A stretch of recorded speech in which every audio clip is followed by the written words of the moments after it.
तो hello everyone. तो हमने लास्ट वीडियो में यहाँ तक पढ़ चुके हैं, इसके आगे पढ़ना है आज।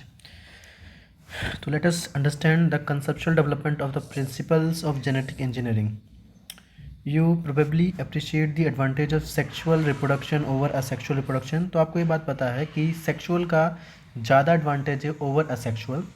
तो the former provide opportunity for variation and formulation of unique combination of genetic setup, some of which may beneficial to the organism as well as the population. तो बोलना चाह रहा है कि जब भी सेक्सुअल रिप्रोडक्शन होता है तो उनमें वेरिएशन आता है, और इस वेरिएशन की वजह से उन्हें मतलब उनकी बहुत सारे मतलब कॉम्बिनेशंस बनते हैं, जेनेटिक सेटअप बनता है, जिसका से उन्हें बेनिफिट होता है पॉपुलेशन में और सर्वाइव करने में basically.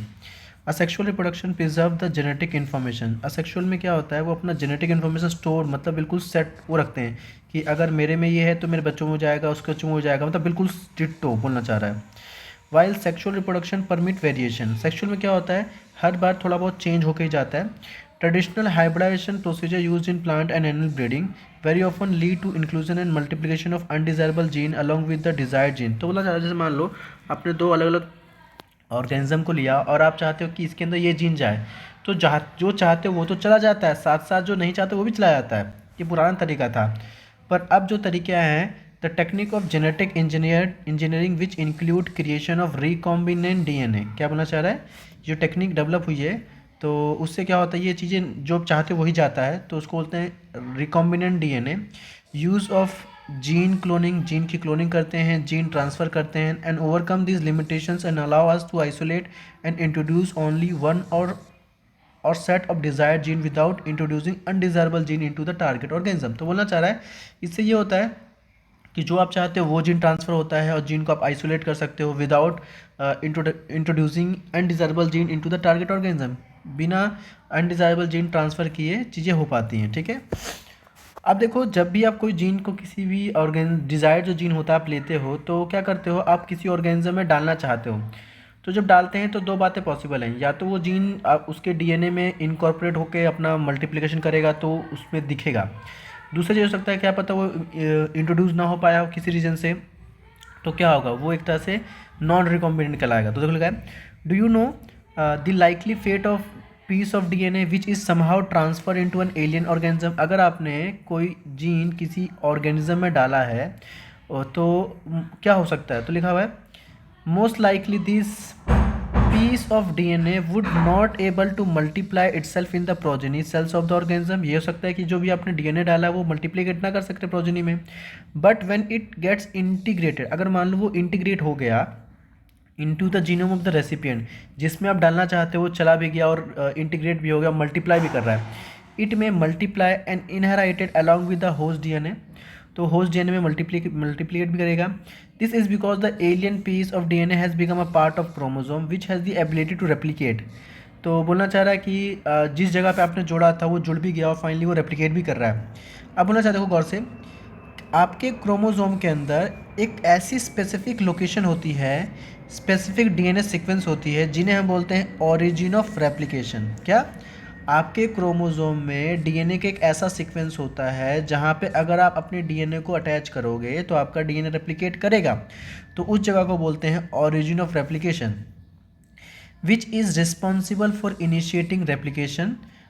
Therefore, for multiplication of any alien piece of DNA in an organism, it need to be a part of chromosome which has the specific sequence known as origin of replication। तो बोलना चाह रहा है कि हर chromosome का अपना एक specific sequence होता है, जिस सीक्वेंस पे अगर आप उसे अटैच करोगे, अटैच करने के बाद अपने नंबर रेप्लिकेट करता है, उसे हम बोलते हैं ओरिजिन ऑफ रेप्लिकेशन।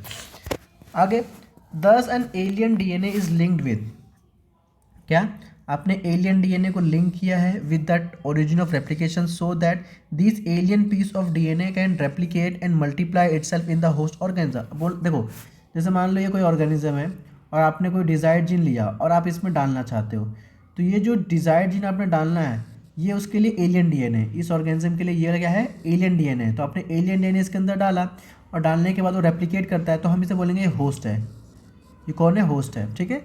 तो लिखा हुआ है this can also be called a cloning or making multiple identical copies of any DNA template. इससे क्या होगा, अब अगर मान लो उस ऑर्गेनिज्म में चला गया तो आप चाहोगे ना कि उसका नंबर बहुत बने, तो उसके लिए क्लोनिंग वर्ड यूज़ किया गया है कि मल्टीपल कॉपीज़, वो भी आइडेंटिकल कॉपीज़ बने, तो उसे हम क्लोनिंग वर्ड यूज़ करते हैं। तो चलो स्टार्ट करते हैं। जो मेन चीज़ है वो ये है, let us now focus on the first instance of the construction of a artificial recombinant DNA molecule. पहला आर्टिफिशियल रिकॉम्बिनेंट डीएनए मॉलिक्यूल किसने बनाया था? तो the construction of first recombinant DNA emerge from a possibility of linking. हमने क्या किया था, हमने एक जीन देखा जो कि क्या है, a gene encoding antibiotic resistance with a native plasmid. मतलब एक जीन जो कि एंटीबायोटिक रेजिस्टेंट जीन है, उसको हमने प्लाज्मिड में बेसिकली ट्रांसफ़र किया। Autonomously replicating circular extra chromosomal DNA and Salmonella typhimurium. तो ये ध्यान रखना, प्लाज्मिड एक बेसिकली बैक्टीरिया में पाया जाता है। प्लाज्मिड जैसे मान लो बैक्टीरिया है, इसमें ये डबल सर्कुलर है, देखो क्रोमोसोमल मटेरियल तो है इनके पास, पर क्रोमोसोम के अलावा भी एक ऑटोजोमल क्या है, ऑटोजोमल रेप्लिकेटिंग सर्कुलर, मतलब सर्कुलर तो गोल सा है, एक्स्ट्रा क्रोमोसोमल डीएनए, मतलब इस क्रोमोसोम के अलावा भी कोई चीज़ होती है, उसको हम प्लाज्मिड बोलते हैं। ऑफ सैल्मोनेला टाइफ्यूरियम, तो इस बैक्टीरिया से निकाला गया था प्लाज्मिड। ठीक है, अब आगे किसने किया था ये? Stanley Cohen and Herbert Boyer ने मिलकर काम किया था। इन 1972 ये पूछा जा सकता है कि कब पहला बोल सकते हो कि आर्टिफिशियल मतलब रिकॉम्बिनेंट डीएनए बनाया गया। तो आप बोलोगे कि सबसे पहले प्लाज्मिड खोजा गया। प्लाज्मिड ये कहाँ से मिला आपको? एक बैक्टीरिया से मिलता है जो कि सैल्मोनेला टाइफ्यूरियम है। और इस प्लाज्मिड की खासियत क्या होती है? ये क्रोमोसोम के अलावा ही पाया जाता है, ये ऑटोसोमल डबल स्टैंडर्ड होता है और ये किसी के कंट्रोल में नहीं रहता। और किसने किया था? Stanley Cohen and Herbert Boyer ने। कब? 1972। Isolating the antibiotic resistant gene by cutting out.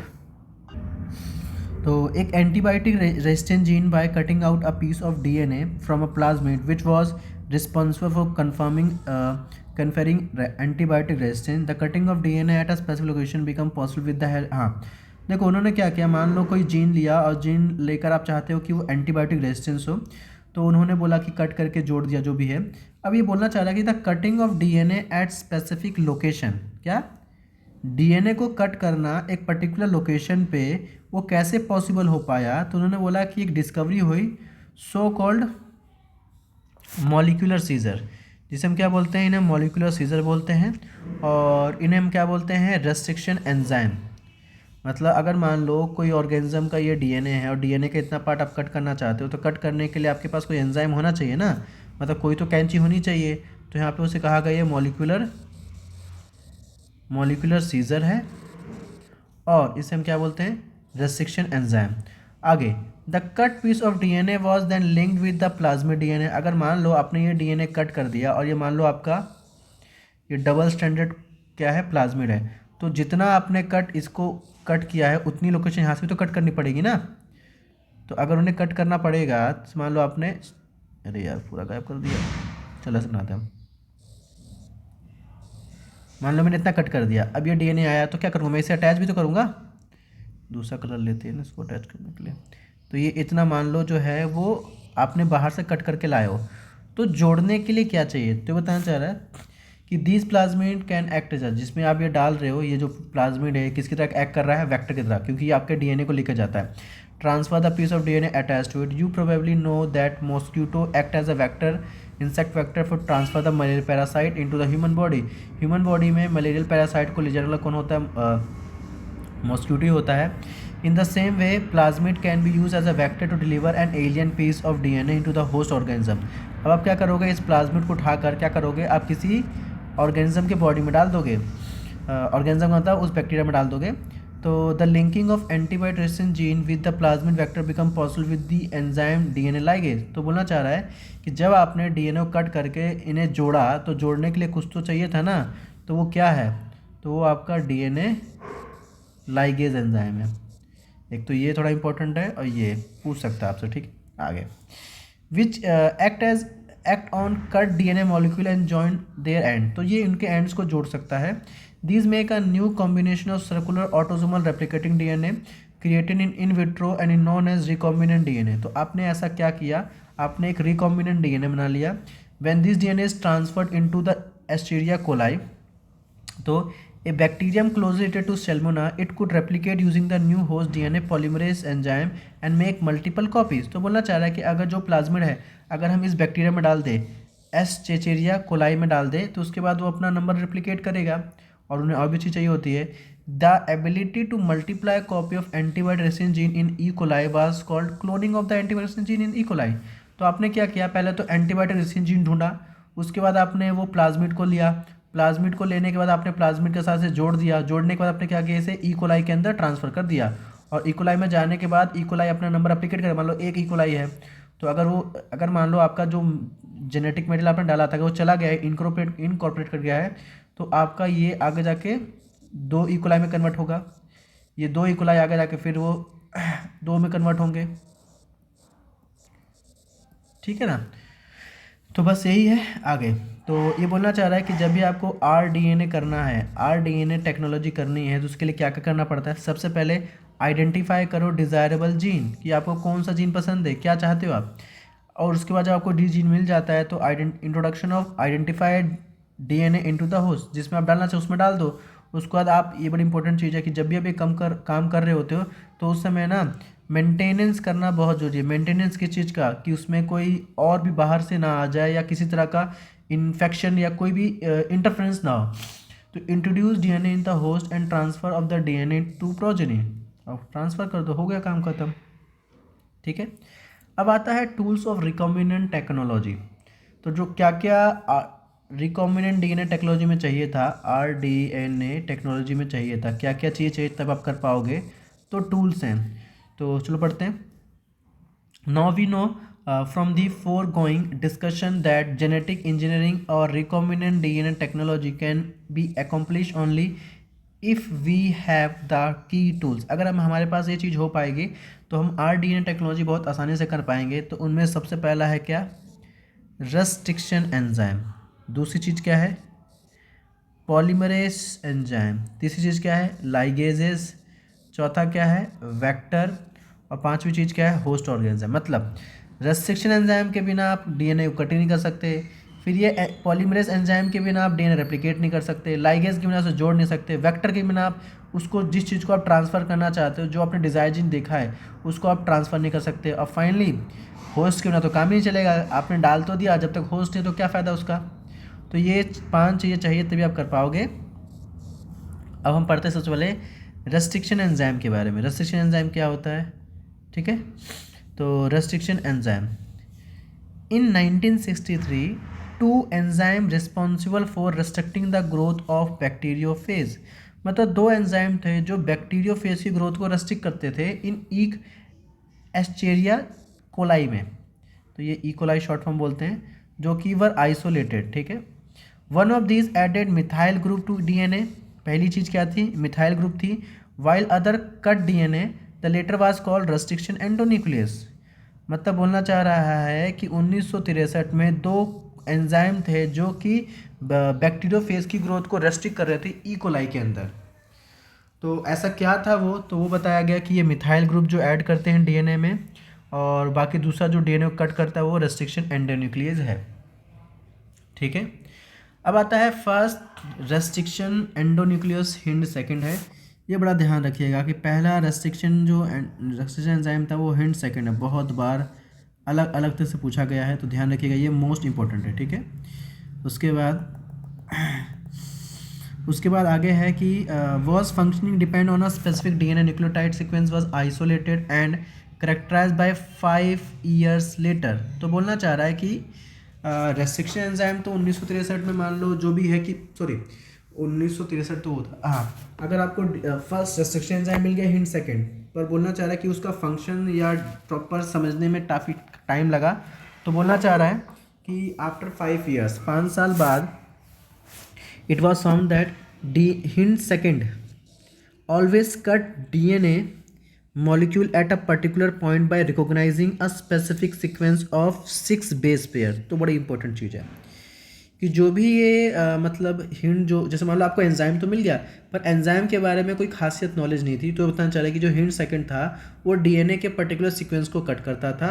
और बताना चाह 6 बेस पेयर, कितने होने चाहिए 6 पेयर, 6 बेस पेयर. अब लिखा है this specific base sequence is known as the recognition sequence, ये बड़ा इम्पोर्टेंट है कि जो भी ये मतलब सीक्वेंस को बेस पे वो कट करता था उन्हें क्या बोलते थे, उन्हें बोलते थे रिकॉग्निशन सीक्वेंस, ठीक है, for Hind second. Beside Hind second today we know more than 900 restriction enzyme, 900 से ज़्यादा रेस्ट्रिक्शन एंजाइम खोजे जा चुके हैं जो कि 230 बैक्टीरिया के स्ट्रेन से निकाले गए हैं।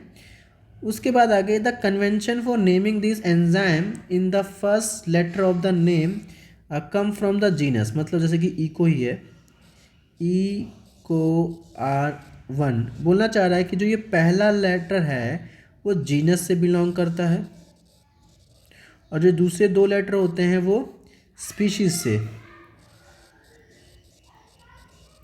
और तो फिर ये वर आइसोलेटेड, देखो लिखा है ECOR1 come from the Escherichia coli RY13। तो ECOR1 are derive from the name of, R किसे ड्राइव है, नेम ऑफ स्ट्रेन, एंड उसका जो नंबर लिखा हुआ है ना ये ये उसका स्ट्रेन का ऑर्डर होता है। तो लिखा है Roman number following the name indicate the order in which the enzyme are isolated from the strain of bacteria. तो R मतलब 1 भी हो सकता है, ये 2 भी हो सकता है, या 3 भी हो सकता है। तो बोलना चाह रहा है कि वो बैक्टीरिया के स्ट्रेन से हिसाब से कब पहले कौन खोजा गया है, उसके बाद कौन सा खोजा गया, वैसे रखा जाता है, ठीक है। अब हम बात करते हैं जो रेस्ट्रिक्शन एंजाइम होते हैं वो बिलोंग करते हैं class of enzyme called nucleases, मतलब बहुत सारे एंजाइम्स की कैटेगरी होती है, उनमें से एक कैटेगरी है न्यूक्लिएजेस की, ठीक है। देयर आर 2 काइंड्स, एक होता है एक्सोन्यूक्लियस, दूसरा होता है एंडोन्यूक्लियोस।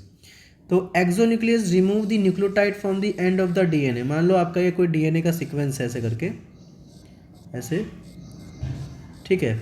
तो बोलना चाह रहा है कि ये डीएनए के एंड से, मतलब इस तरफ से ऐसे डीएनए को निकालना चाहेगा, मान लो यहाँ से एक पहले इसको निकाल दिया, फिर इसको निकाला, फिर इसको निकाला, तो बोलना चाह रहा है। पर वही एंडोन्यूक्लियस जो होता है may cut at specific position within the DNA, within का मतलब बिल्कुल ऐसे कट करता है। Each restriction endonuclease function by, बड़ी इंपॉर्टेंट लाइन है ये, इससे क्वेश्चन पूछा गया भी है काफ़ी बार कि रेस्ट्रिक्शन एंजाइम करता क्या है। तो पहले देखो, inspecting the length of the DNA sequence, उसके सामने डीएनए की इतनी लंबी सीक्वेंस आ गई, मान लो इतनी लंबी सीक्वेंस आ गई है, तो पहले ना वो सभी ये जो डीएनए है ना इसको प्रॉपर पढ़ता है, पढ़ लेगा।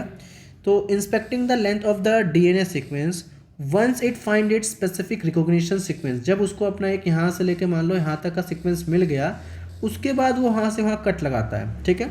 तो लिखा हुआ है once it find it specific recognition sequence it will bind to the DNA and cut each of the 2 strands of the double stranded helix at a particular point in their sugar phosphate backbone। तो बोलना चाह रहा है कि ये sugar phosphate backbone को cut करता है बस। Each restriction endonuclease recognise a specific palindromic nucleotide sequence in the DNA. तो ये पैलिंड्रोमिक न्यूक्लियोटाइड सीक्वेंस क्या होता है तो हम पढ़ेंगे, ठीक है।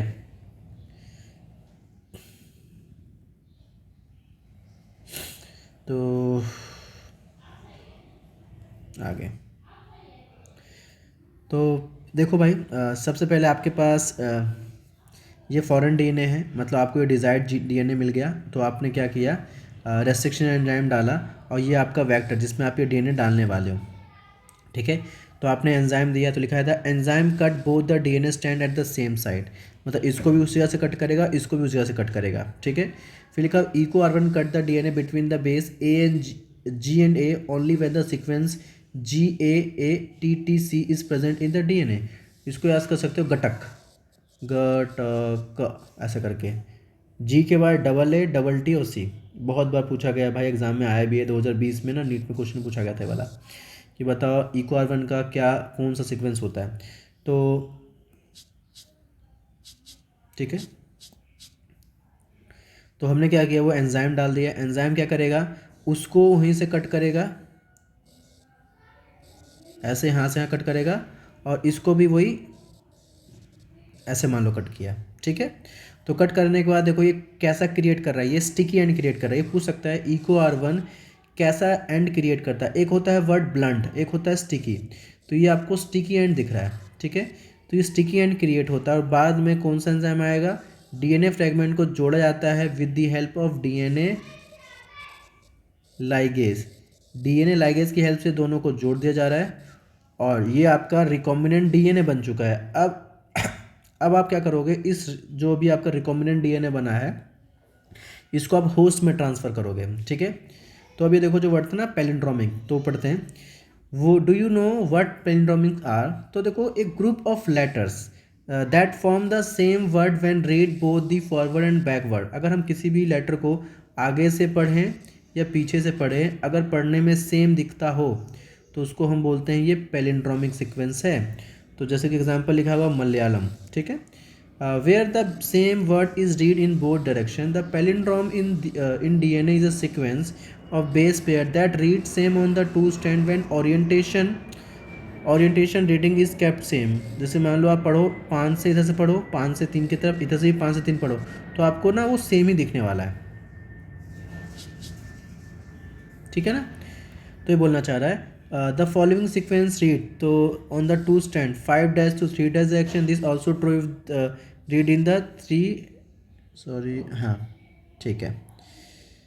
अब आता है restriction enzyme cut the DNA at a little away from the centre of palindrome site but between the same two base on the opposite strand, this leaves single strand portion at the end. तो ये sticky end create कर रहा है, बोलना चाह रहा है they are overhanging stretch called sticking end on each strand. तो दोनों तरफ से एक sticky end create हो जाता है. These are named so because they form hydrogen bond with their complementary cut counterpart. This stickiness of the end facilitate the action of enzyme DNA ligase. तो जो भी उनमें स्टिकीनेस क्रिएट होता है तो उसके बाद डीएनए लाइगेज की हेल्प से जोड़ा जाता है. अब बोला जो restriction endonuclease are use in genetic engineering to form recombinant molecule of DNA which are composed of DNA from different source genome. तो बोलना चाहिए जो रेस्ट्रिक्शन एंडोन्यूक्लियस होता है वो अलग अलग डीएनए के सोर्स से बनाया जाता है, ठीक है. आगे अब हम प्रॉपर रिकॉम्बिनेंट डीएनए जितना पढ़ा है उसको हम यहाँ देंगे. सबसे पहले आपको ये डीएनए मिल गया. ये डीएनए कैसा है? ये डीएनए आपके लिए फॉरेन है. मतलब फॉरेन मतलब ये है कि ये आपको इसका कोई पार्ट डिज़ायरेबल है. डिज़ायरेबल का मतलब आपको पसंद आया. मान लो इतना पार्ट आपको पसंद आया तो आप क्या करोगे, और इतना पार्ट जब पसंद आया तो आपको इतना कट करना पड़ेगा. कट किससे करोगे? रेस्ट्रिक्शन एंजाइम से कट करोगे. आपने क्या किया? रेस्ट्रिक्शन एंजाइम से उस पार्ट को कट किया और वैसे ही आपके प्लाज्मिड को भी कट करोगे, ठीक है. तो लिखा हुआ है when cut by the same restriction enzyme the resultant DNA fragment have the same kind of sticky ends. तो उसको भी उसी वहीं से कट करोगे, उसको भी वहीं से कट करोगे. मान लो ऐसे कट किया और कट करने के बाद दोनों जोड़ दोगे किसको? End to end by DNA ligase. तो पहले same restriction enzyme cutting both foreign DNA and vector at the specific point. आपने कट किया, ये आपको डीएनए का वो फ्रैगमेंट मिल गया और यहाँ पे खाली भी है. फिर डीएनए लाइगेज की हेल्प से उन्हें क्या कर दोगे? उन्हें जोड़ दोगे. और जोड़ने का तुम्हें दिख रहा होगा ये थोड़ा अलग दिख रहा है कलर का है इतना. अब ये जो डीएनए बना है इसको रिकॉम्बिनेंट डीएनए मॉलिक्यूल बोलेंगे और इसको ट्रांसफॉर्म कर दें किसी बैक्टीरिया में. तो ये आपका इकोलाई है. इकोलाई में चला गया ये, और जाने के बाद जब अगर मान लो वो इंटीग्रेट हो चुका होगा तो जब वो सेल डिवाइड करेगा 1 से 2 होगा तो उसमें वही जेनेटिक मटेरियल आएगा जो पहले था, मतलब जो आपने ट्रांसफॉर्म किया है, ठीक है.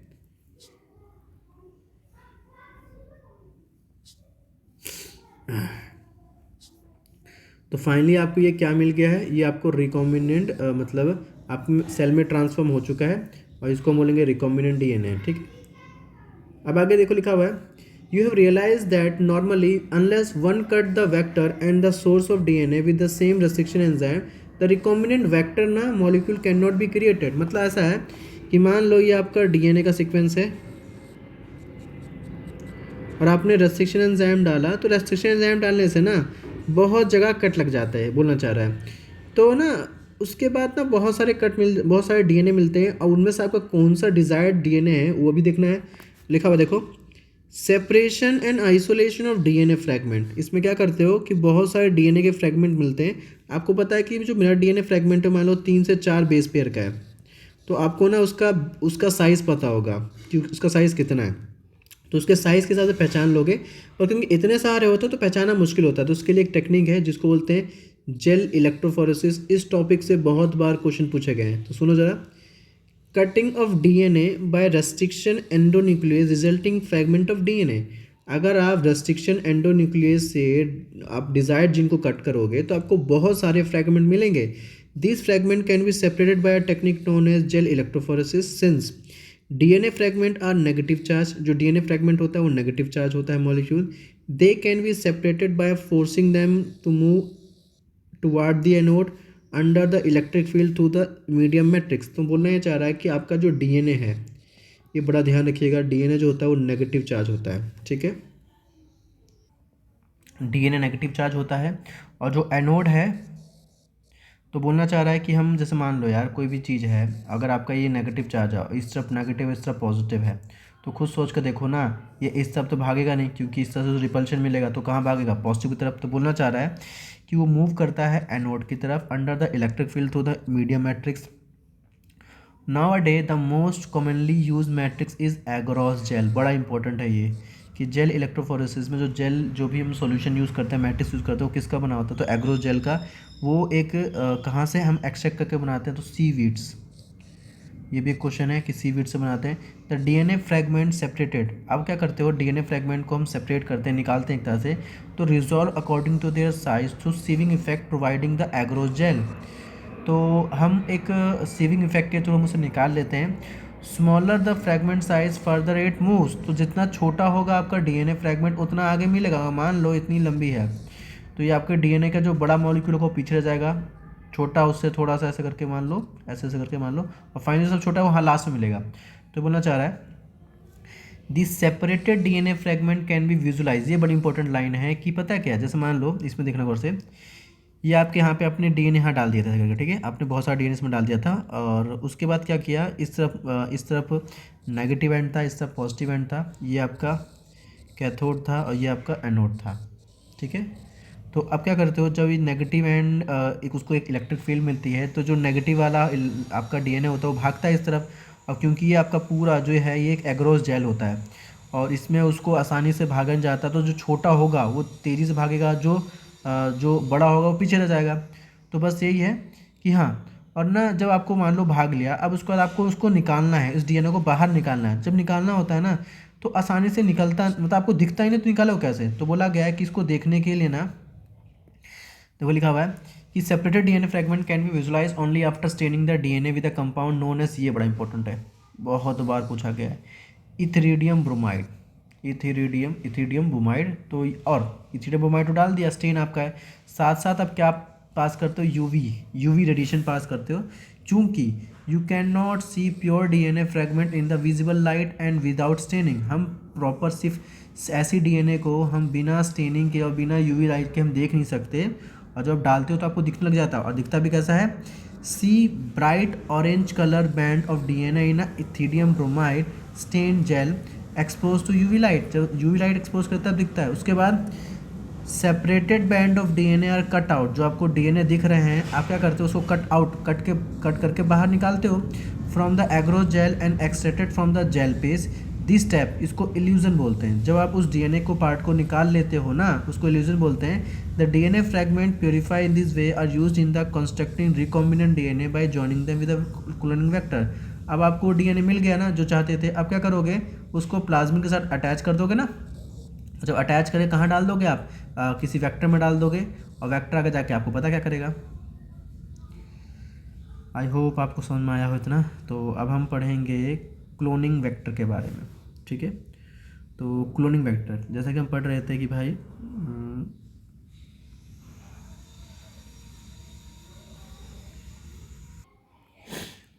हाँ जी, तो क्लोनिंग, एक मिनट भाई कहाँ भाग रहा है, क्लोनिंग वेक्टर। क्लोनिंग वेक्टर कौन होते हैं, तो देखो, you know that plasmids and bacteriophage have the ability to replicate within the bacterial cell independent of the control of chromosomal DNA. मतलब मान लो ये कोई बैक्टीरिया है, और बैक्टीरिया के अंदर एक क्रोमोसोम होता है, इसके अलावा इनमें प्लाज्मिड होता है। तो बोलना चाह रहा है कि प्लाज्मिड के पास और बैक्टीरियोफेज के पास ये एबिलिटी होती है कि वो किसी बैक्टीरियल सेल के अंदर जाकर बिना इसके कंट्रोल के वो अपना नंबर बढ़ा सकते हैं। तो बोलना चाह रहा, देखो, bacteriophage because of their high number per cell have very high copy number of their genome within the bacterial cell. Some plasmid may have only 1 to 2 copies per cell whereas other have 15 to 100 copy per cell. तो बोलना ये चाह रहा है कि भाई ये ना अपना नंबर रेप्लिकेट करता है, मतलब 1 से 2, 2 से ऐसे करते हैं। तो बोला जा रहा है कुछ का तो बहुत ज़्यादा कॉपी नंबर हाई होता है, कुछ का 1 से 2 होता है, कुछ का 15 से 100 तक होता है। Their number can go even higher, कुछ के नंबर बहुत हाई भी हो सकते हैं। If we are able to link an alien piece of DNA with a bacteriophage or plasmid DNA, we can multiply its number equal to the copy number of the plasmid and bacteriophage. अगर मान लो किसी का जो copy number है वो 100 है, तो जब वो किसी बैक्टीरिया सेल में जाएगा तो अपना जो भी जेनेटिक मटेरियल है जो आपने उसके साथ लिंक किया है, तो अगर वो अपने आप को 100 टाइम्स रेप्लिकेट करेगा तो आपका DNA तो रेप्लिकेट करेगा ना। तो ये बोलना चाह रहा है vector used at present are engineered in such a way that help easy linking of foreign DNA and selection of recombinant from non recombinant. तो बोलना चाह रहा है कि आज के टाइम पे हम रिकॉम्बिनेंट और नॉन रिकॉम्बिनेंट को आसानी से मतलब डिफ्रेंशिएट कर सकते हैं और अपना DNA आसानी से लिंक कर सकते हैं। ठीक है, तो सबसे पहले हम पढ़ने वाले हैं कि जो भी आपका वेक्टर होता है उसकी क्या क्या खासियत होनी चाहिए और क्या क्या होना चाहिए। तो एक एग्जांपल लिया गया है आर्टिफिशियल प्लाज्मिड के बारे में। E coli cloning vector for PBR322 showing restriction enzyme restriction sites hints third EcoR1 BAM-H1 SAL1 PVU second PST1 CLAV1 ORI and antibiotic resistant gene ampicillin and tetracycline rope code for. ये बड़ा important है क्योंकि इसको हम दिखाया नहीं गया पर लिखा गया है कि जो रोप होता है वो क्या किसके लिए कोड करता है, protein involve in the replication of the plasmid. तो प्रोटीन बनाने में हेल्प करता है कौन, ये देखिए। ठीक है, तो चलो हम पढ़ते हैं कौन कौन सी चीज़ क्या करता है। तो ओरिजिन ऑफ रेप्लिकेशन, तो क्या है, this is a sequence from where replication start and any piece of DNA when link to this sequence can made to replicate within the host cell. जैसे बोलना चाह रहा है कि ओरिजिन ऑफ रेप्लिकेशन ये वो जगह होती है किसी भी प्लाज्मिड के अंदर जहाँ से रेप्लिकेशन स्टार्ट होता है। तो अगर आप अपना डिज़ायर्ड DNA जो भी आप चाहते हो अगर आपने उस जगह लिंक कर दिया तब वो आपके होस्ट में रेप्लिकेट कर पाएगा। अगर आपने यहाँ नहीं कर पाया तो रेप्लिकेट नहीं कर, बताना चाह रहा है। This sequence is also responsible for controlling the copy number of the link DNA, क्योंकि ये वही जगह है जहाँ पे अपना DNA अटैच कर सकते हो और ये जब यहाँ से रेप्लिकेट स्टार्ट होता है तो आपका DNA भी रेप्लिकेट करेगा। तो बोलना चाह रहा है कि अगर आपने यहाँ पे अटैच कर दिया तो आपका जितना उस सेल जितना उसका कॉपी नंबर है उस हिसाब से आपका DNA भी रेप्लिकेट करेगा। सो if one want to recover many copy of target DNA should be cloned in a vector whose origin support high copy number। तो आप चाहोगे कि भाई उससे अटैच किया जाए जिनका कॉपी नंबर बहुत हाई हो। ठीक है ना, फर्स्ट पॉइंट हो गया। अब सेकंड देखिए, सेलेक्टेबल मार्कर्स। सेलेक्टेबल का मतलब आप क्या समझते हो? ये सिंपल सी बात है, अगर आज की डेट में अगर मान लो बोलते हैं कि अगर किसी बड़ी कंपनी में काम करना है तो आपको वैक्सीन लगानी पड़ेगी।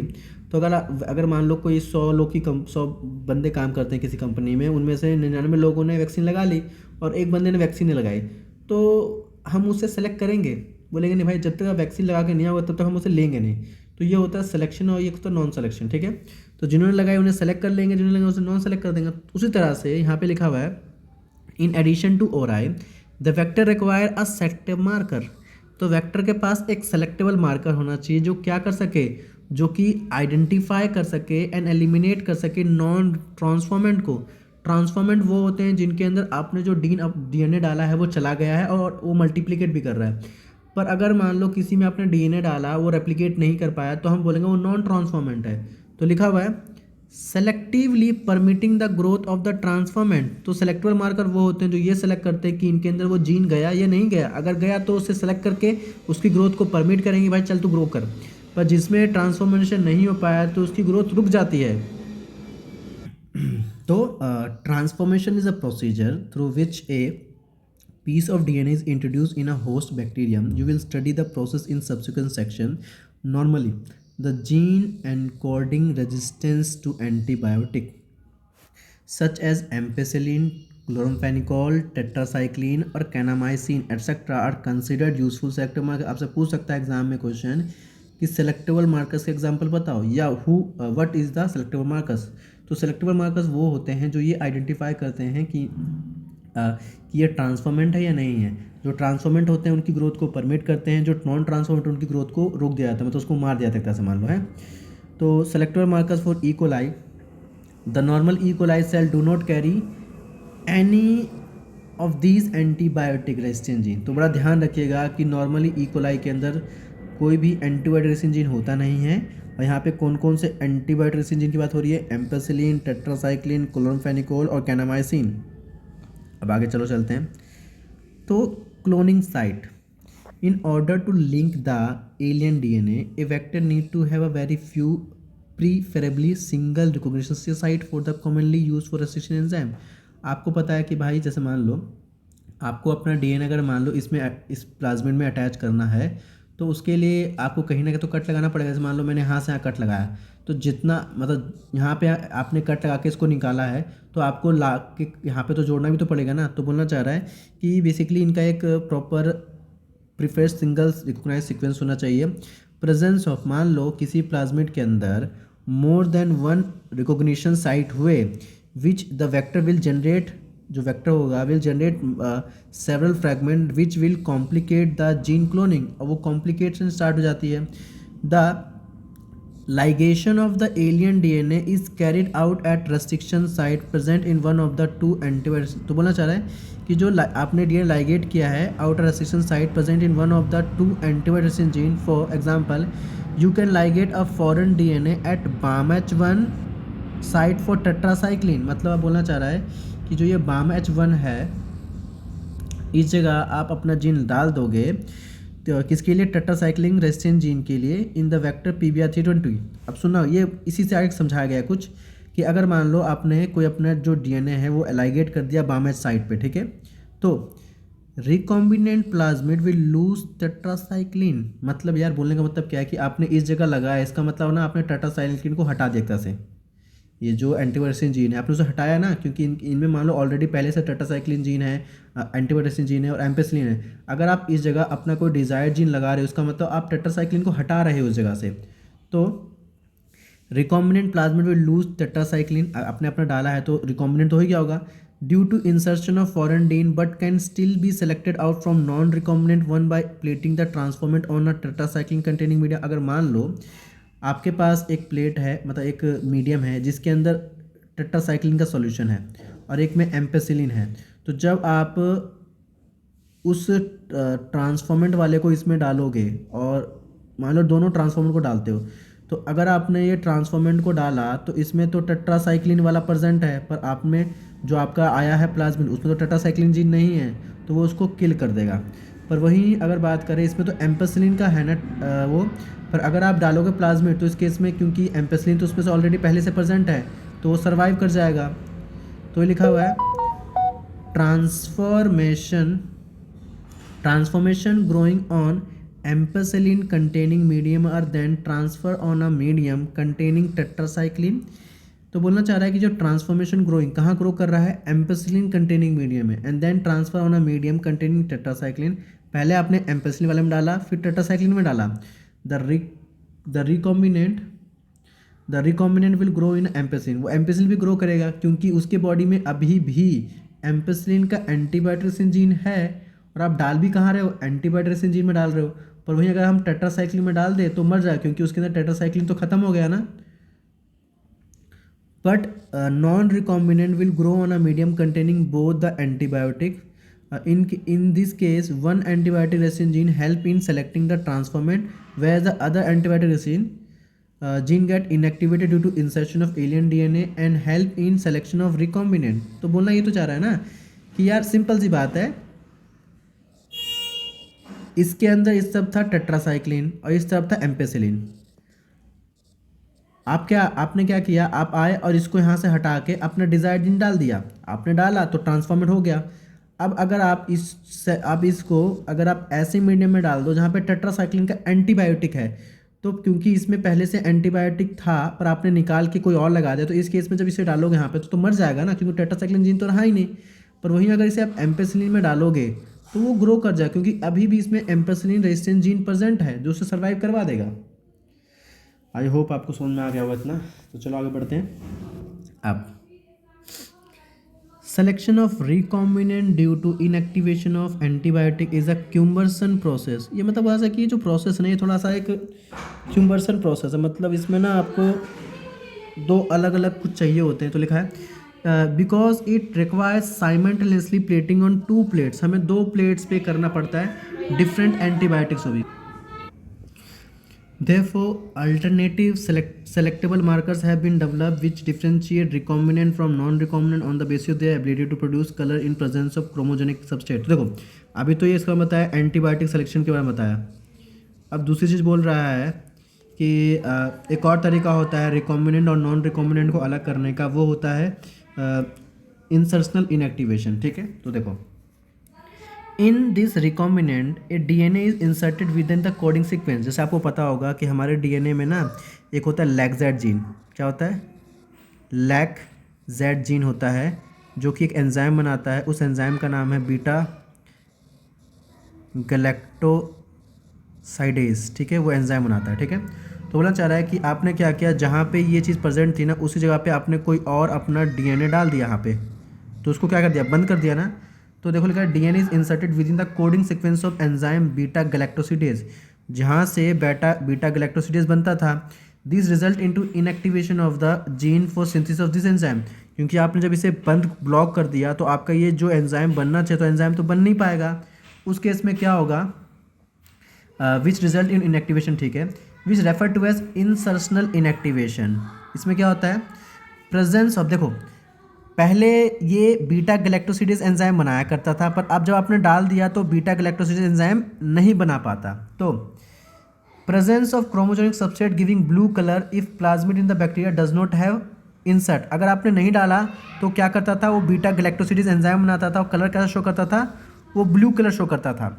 पर जब उसमें वो आपने इंसर्ट कर दिया तो वो ब्लू मतलब जो बीटा गैलेक्टोसिडेज है वो बना नहीं पा रहा। इस केस में उसका कलर कैसा रहेगा, कलर हो जाता है वाइट। तो देखो लिखा हुआ है in presence of insert result into insertional inactivation of the beta galactosidase gene and the colony do not produce any colour.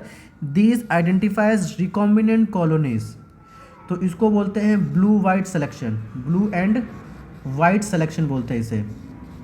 Simple सी बात, एक बात ध्यान रखिए, हमारे डीएनए में लैक-जेड जीन होता है, वो बनाता है बीटा गैलेक्टोसिडेज एंजाइम और उसका कलर होता है ब्लू। पर आपने क्या किया, लैक-जेड जीन के पर आपने कोई अपना जीन डाल दिया जिसका से वो इंसर्ट हो गया उस जगह पे, और जिसका से वो ब्लू मतलब बीटा गैलेक्टोसिडेज बना नहीं पा रहा। अगर बना नहीं पा तो कलर कैसा हो जाएगा, वाइट। आई होप आपको ये समझ में आया हो।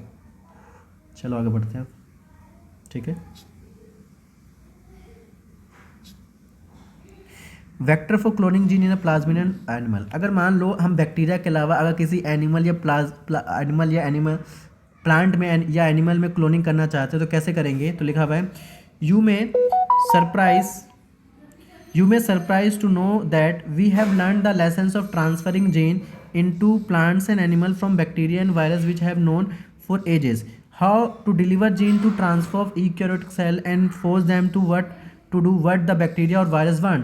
जिस तरह से बैक्टीरिया और वायरस में हम ये काम कर पाते थे उस तरह से हम क्या चाहते हैं कि एनिमल और प्लांट में भी हो पाए। तो लिखा हुआ है फॉर एग्जाम्पल, यहाँ से पढ़ने वाली बात है, ये क्या नाम है इसका, एग्रोबैक्टीरियम टूमीफेशियंस।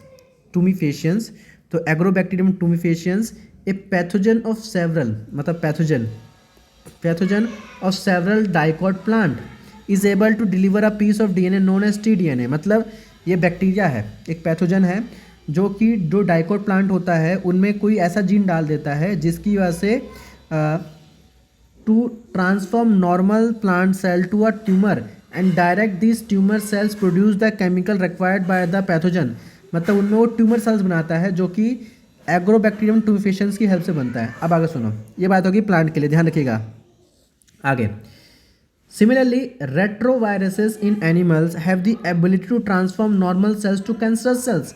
अगर एनिमल सेल्स में नॉर्मल सेल्स से कैंसर सेल्स करवाना है तो ये ट्रांसफर कर दो। कौन है, retrovirus. A better understanding of the art of delivering gene by pathogen in their eukaryote host has generate knowledge to transform this tools of pathogen into useful vector for delivering gene of interest to humans. तो बोलना चाह रहा है कि ये एक art है जिसको हमें समझना पड़ेगा और धीरे हम सीखेंगे भी। अब सुनो, tumour inducing plasmid of Agrobacterium tumefaciens have now been modified into a cloning vector which has no more pathogen to the plant but still able to use mechanism।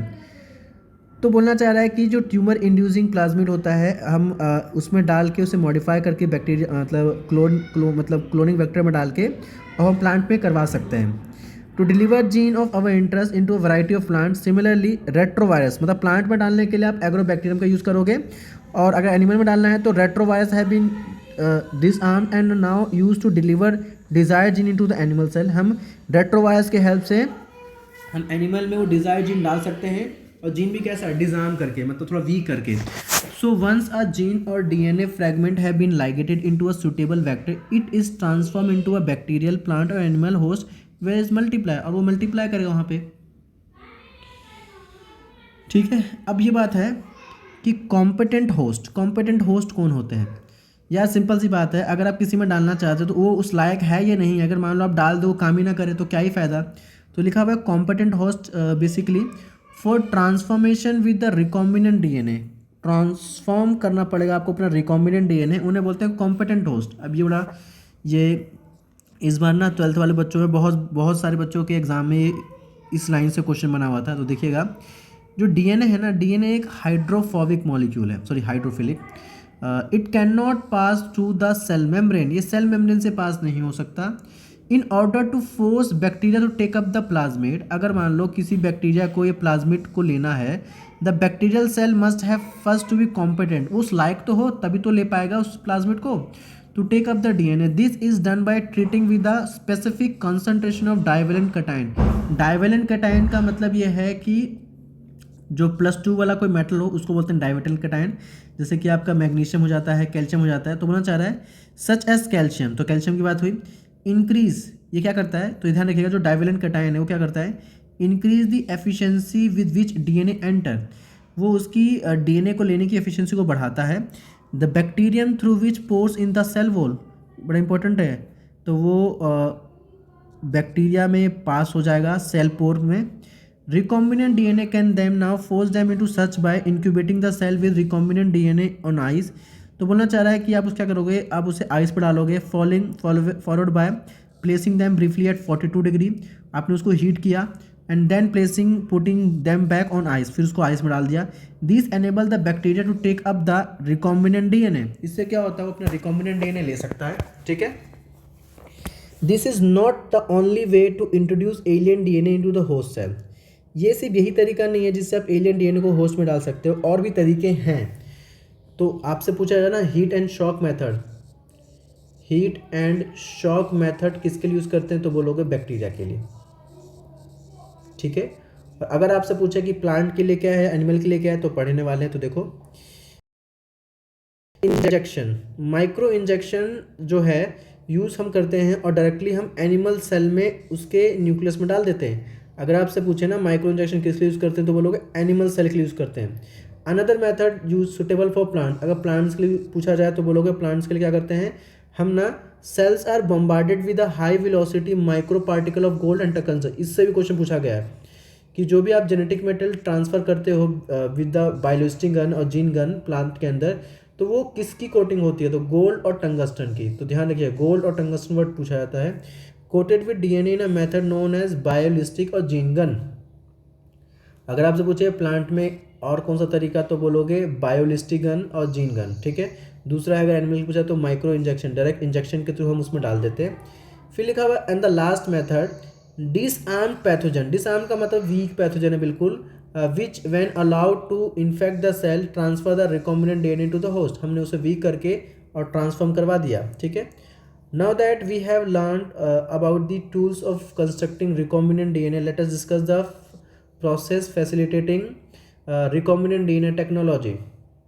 तो process of recombinant DNA technology, तो recombinant DNA technology involves several steps in specific sequence such as isolation of DNA। सबसे क्या करोगे, DNA को isolate करोगे, isolate करने के बाद क्या करोगे, उसके टुकड़े टुकड़े करवाओगे रेस्ट्रिक्शन एंजाइम की हेल्प से। आपको पता है बहुत सारे डीएनए मिल जाते हैं, जो आपको मिल जाता है तो आपको उनमें से डिज़ायर्ड डीएनए भी चाहिए, तो उसके लिए क्या करोगे, जो इलेक्ट्रोफोरेसिस करते हैं। उसके बाद अगर आपको डिज़ायर्ड डीएनए मिल जाता है तो कहाँ डाल दोगे, वेक्टर में डाल दोगे, और उसके बाद ट्रांसफॉर्म कर दोगे किसके अंदर, होस्ट के अंदर, जिसमें आप डाल के उसे नंबर बढ़ाना चाहते हो। फिर culturing the host cell in a medium at a large scale and extraction of the desired product. और जब आप लार्ज स्केल बनाओगे तो आपको उसका प्रोडक्ट भी चाहिए होगा, तो डिज़ायर्ड प्रोडक्ट भी मिलता है। अब ये बड़ा इंपॉर्टेंट है कि जब भी आप किसी भी ऑर्गेनिज्म से अपना डिज़ायर्ड डीएनए निकाल रहे होते हो, तो उसके लिए क्या क्या करना पड़ता है। तो देखो, recall that nucleic acid is the genetic material of all organism without exception, मतलब सभी ऑर्गेनिज्म में जो न्यूक्लिक एसिड होता है वो जेनेटिक मटेरियल होता है, ठीक है। In majority of the organism this is the deoxyribonucleic acid, जिसको डीएनए बोलते हैं। In order to cut the DNA with a restriction enzyme, अगर मुझे किसी भी डीएनए को कट करना है तो उसके लिए रेस्ट्रिक्शन एंजाइम चाहिए। It need to be pure form, यार आपको डीएनए चाहिए तो प्योर फॉर्म में चाहिए ना, तो फ्री फ्रॉम अदर मैक्रोमोलिक्यूल्स। हमें ऐसा नहीं है कि भाई डीएनए के साथ और भी चीज़ें आ रही है, आप नहीं चाहते हो तो बोलना चाहे since DNA is enclose within the membrane so we have to break the cell open to release DNA. अगर मान लो ये आपका सेल है, ये सेल के बीच न्यूक्लियस है और यहाँ पे जेनेटिक मटेरियल है और ये बहुत सारा कंटेंट होता है इसके अराउंड, तो बोलना चाह रहा है क्या करोगे, we have to break cell open to release DNA with other macromolecules such as RNA, proteins, polysaccharide, also lipid, ये सारी चीज़ें होती हैं साथ साथ। This can be achieve by treating the bacterial cell. आप क्या करोगे, बैक्टीरियल सेल को, प्लांट सेल को और एनिमल सेल को कुछ एंजाइम्स के थ्रू तोड़वाओगे। तो देखो, अगर हमें बैक्टीरिया का सेल वॉल तोड़ना हो तो लाइजोजाइम की हेल्प से, अगर प्लांट का तोड़ना हो तो सेलुलोज एंजाइम की हेल्प से, अगर फंजाई का तोड़ना हो तो काइटिनेज एंजाइम की हेल्प से तोड़ोगे। ये तो हो गया, चलो भाई सेल वॉल तोड़ लिया। अब उसके बाद उसके अंदर के कंपोनेंट्स को भी तो तोड़ना पड़ेगा, क्योंकि आपको तो सिर्फ चाहिए डीएनए। तो you know that gene are located on long molecule of DNA intertwined with a protein such as histone. तो हिस्टोन आपको पता होगा कि जो आपका प्रोटीन होता है, सो जो आपका जो डीएनए होता है, डीएनए को ना कोई हिस्टोन प्रोटीन जोड़ते हैं। तो लिखा हुआ था RNA can be remove by the treatment with ये। तो अगर आरएनए को तोड़ना है तो राइबोन्यूक्लियस चाहिए जिससे वो टूट जाएगा, प्रोटीन को तोड़ना हो तो प्रोटीजेस चाहिए, और other molecule can be remove appropriated treatment and purified DNA ultimately. मतलब जो जो जैसे मान लो कार्बोहाइड्रेट है, प्रोटीन है, फैट, लिपिड, सबको तोड़ना है तो सबके लिए एंजाइम डालो, वो टुकड़ों में टूट जाएंगे। अब आपका बचा क्या, डीएनए। एंड फाइनली आपको डीएनए में डाल देना चिल्ड एथेनॉल, जिससे आपको डीएनए मिल जाएगा। This can be seen collection of fine thread in the suspension 11.5 figure. तो देखो यहाँ पे तो पहले सारे एंजाइम डाल दिए, इसे सब टूट गया, बचा गया आपका सिर्फ डीएनए। और डीएनए को उसमें एक और चीज़ डालते हैं जिसको हम बोलते हैं क्या, चिल्ड एथेनॉल। और चिल्ड एथेनॉल डालने के बाद आप अपना डीएनए निकाल लेते हो। डीएनए को निकालना यहाँ से, इसको बोलते हैं क्या, स्पूलिंग, ठीक है। अब आती है कि ये भी cutting of DNA at specific location. आप डीएनए को एक स्पेसिफिक लोकेशन पे कट करते हो, ठीक है। तो restriction enzyme digestion are performed by incubating purified DNA molecule with the restriction enzyme at the optimal condition for that specific enzyme। एग्रोजेल electrophoresis, मतलब क्या हुआ, आपने कट किया, आपको मल्टीपल डीएनए मिल गए, और उसके बाद हम क्या करते हैं, तो restriction enzyme digestion are performed by incubating purified DNA molecule with restriction enzyme optimal condition for that हाँ ठीक है। तो एग्रोजेल इलेक्ट्रोफोरेसिस आपने पढ़ा था, इसमें क्या होता है आपको पता है, ठीक है। तो आपको पता है कि जो डीएनए है नेगेटिव चार्ज होता है and hence is move toward the positive electrode जो कि एनोड होता है। The process repeated with vector DNA also. The joining of DNA involve several process. इसमें क्या करते हैं हम, डीएनए लाइगेज देते हैं, रेस्ट्रिक्शन एंजाइम से तोड़ते हैं और डीएनए लाइगेज के थ्रू से जोड़ते हैं जीन ऑफ इंटरेस्ट को, एंड फाइनली वो आपका रिकॉम्बिनेंट डीएनए बन जाता है, ठीक है। अब ये बड़ा इंपॉर्टेंट है, पीसीआर, पॉलीमरेज चेन रिएक्शन। ये क्या होता है, तो पॉलीमरेज चेन रिएक्शन, देखो यार आपको ना एक जो भी आपको डिज़ायर्ड जीन मिल चुका है, आपने एक प्रोसेस के तो डिज़ायर्ड जीन मान लो मिल गया। अब आप क्या चाहोगे कि आपने ये डिज़ायर्ड जीन अपने प्लाज्मिड में डाला और प्लाज्मिड डाल के आपने वेक्टर में डाल दिया, और मान लो किसी रीजन से ये फेल हो गया, तो यार आपके पास तो ये एक डिज़ायर्ड जीन था, एक ही था। अब उस केस में क्या करोगे, अगर फेल हो गया तो आपको फिर से वो कट करना पड़ेगा, फिर से डिज़ायर्ड जीन निकालना पड़ेगा, तो वो काम बड़ा मुश्किल वाला है। तो उसके लिए आप क्या करोगे, उसके लिए आप इस डिज़ायर्ड जीन की ना लाखों कॉपी बनाओगे, मिलियंस ऑफ कॉपी बनाओगे। तो कैसे बनाओगे, तो देखो amplification of gene of interest, जो भी आपको जीन मिला है उसकी क्या करोगे आप, एम्प्लीफिकेशन करोगे। किसके थ्रू करोगे, यूजिंग पीसीआर, जिसको बोलते हैं पॉलीमरेज चेन रिएक्शन, ठीक है। In this reaction multiple copies of the gene or DNA of interest is synthesise in vitro using two. तो देखो भाई पहले तो ये ध्यान रखो, पहला स्टेप होता है डीनेचुरेशन, दूसरा स्टेप होता है एनीलिंग, तीसरा स्टेप होता है एक्सटेंशन। ये पूछा जाता है, ये इस बार 2021 में नीट में क्वेश्चन था कि बताओ पहले कौन होगा, फिर कौन होगा, फिर कौन होगा। तो ध्यान रखे पीसीआर में डाई होता है, डाई।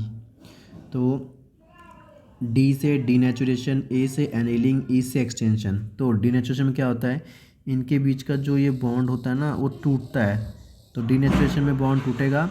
उसके बाद ना कुछ प्राइमर्स होते हैं जिसकी वजह से वो 5' से 3' की तरफ भागते हैं ऐसे करके, और प्राइमर ऐड होने के बाद डीएनए पॉलीमरेज, टैग पॉलीमरेज और डीऑक्सी न्यूक्लियोटाइड चाहिए होते हैं, तब जाके आपको ये मिलता है।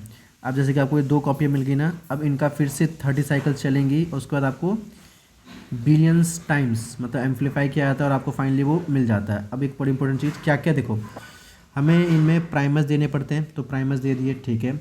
और प्राइमर्स कौन से होते हैं? ओलाइगो न्यूक्लियोटाइड्स, उसके बाद जो कि कॉम्प्लीमेंट्री होने चाहिए रीजन ऑफ डीएनए के, और एंजाइम चाहिए डीएनए पॉलीमरेज। उसके बाद हमें ना the enzyme extend the primer using the nucleotide provide in the reaction and the genomic DNA as the template. If the process of replication of DNA is repeated many times, the sequence of DNA can be amplified to approximately billions time। तो बोलना चाह रहा है कि उसे billions time amplify करते हैं। अब बड़ी इंपॉर्टेंट चीज़ है कि such repeated amplification achieve by the use of thermostable DNA polymerase. तो बोलना चाह रहा है कि थर्मोस्टेबल डीएनए चाहिए जो कि कहाँ से निकाला जाता है? थर्मस एक्वाटिकस बैक्टीरिया से निकाला जाता है, जो कि हाई टेम्परेचर पे एक्टिवेट होता है। ये बड़ा इंपॉर्टेंट है, ये डीनेचर नहीं होता हाई टेम्परेचर पे, और डबल स्ट्रैंड डीएनए है, और बाद में हम जो चाहते हो हमें मिल जाता है, ठीक है। Insertion of recombinant DNA into the host cell organism, there are several methods of introducing ligated DNA into the recipient cell after making them competent to receive. Competent का मतलब उस लेने लायक हो जाए, ठीक है। Take up the DNA present in surrounding. So if a recombinant DNA bearing gene for resistance to an antibiotic, अगर मान लो किसी के अंदर कोई एंटीबायोटिक जीन प्रेजेंट है, तो एम्पेसिलिन मान लो, is transfer into E coli cell the host become transform into ampicillin gene. If we spread the transform cell into agar gel containing ampicillin, only transformant will grow. अगर मान लो हमने किसी organism में वो एंटीबायोटिक डाल दिया और एक सॉल्यूशन बनाया एम्पेसिलिन वाले का और एक बनाया मैंने टेट्रासाइक्लिन का, तो अगर मैं ट्रांसफॉर्मेंट वाले को एम्पेसिलिन में डालूंगा तो उसमें सर्वाइव कर जाएगा, पर इसमें डालूंगा तो मर जाएगा, क्योंकि उसमें तो टेट्रासाइक्लिन का जीन नहीं है ना, तो अनट्रांसफॉर्मेड रेसिपिएंट विल डाई। अगर इसी में अगर मान लो जो ट्रांसफॉर्म नहीं हो पाया, तो जो एम्पेसिलिन का ट्रांसफॉर्म नहीं पाया तो मर जाएगा। Since due to ampicillin gene, one is able to select a transformed cell in the presence of ampicillin. The ampicillin gene in this case is called selectable marker। तो यहाँ पे ये क्या है? selectable markers है। तो बाकी का बचा नेक्स्ट वीडियो में पढ़ लेंगे, ठीक है, ओके।